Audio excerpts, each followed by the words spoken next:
আমাদের বাচ্চারা এখন মোবাইল ফোন এবং টিভি কার্টুনের যেভাবে আসক্তি হয়ে পড়েছে, এখনকার বেশিরভাগ বাচ্চারা তো মাঠে গিয়ে খেলবে, এরকম পরিবেশও থাকে না। বিশেষ করে মোবাইল থেকে তাদেরকে বাঁচাতে হলে, রক্ষা করতে হলে আমাদের এই যে সাংস্কৃতিক যে কর্মকাণ্ড আছে, আজকে যেমন তারা বইমেলা আছে, শিশু প্রহর, এখানে এই চিত্রাঙ্কন প্রতিযোগিতা করছে।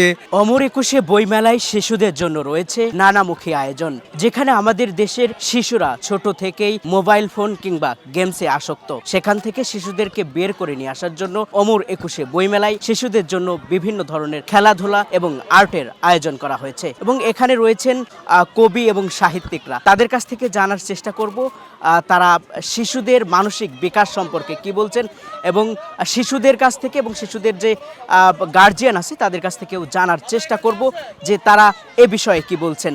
সাথে আছি আমি ওবায়দুল ইসলাম।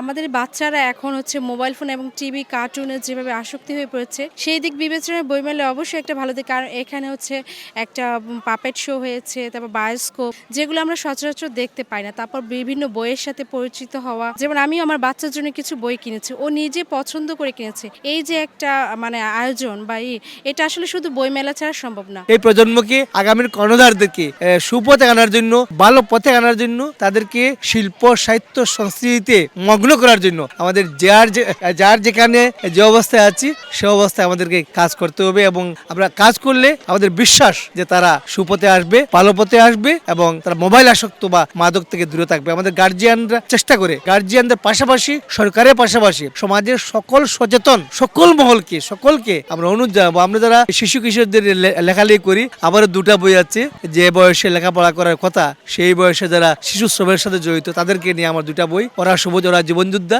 এবং আরেকটা বই কষ্টের নুরাজলে যাপতের সবুজ জীবন। সেখানে আমি দেখিয়েছি যে শিশুরা তাদের বেঁচে থাকার তাগিদে সংগ্রাম করে যাচ্ছে। আসুন আমরা সকলে মিলে সমন্বিতভাবে শিশুদেরকে বাঁচার জন্য, সুন্দরের দিকে ধাবিত করার জন্য বিভিন্ন কর্মসূচি গ্রহণ করি। এরকম পরিবেশে আসলে হয় কি, বাচ্চারা শেখে, নিয়ম শিখে, একজন আরেকজনকে শেয়ার করা শিখে।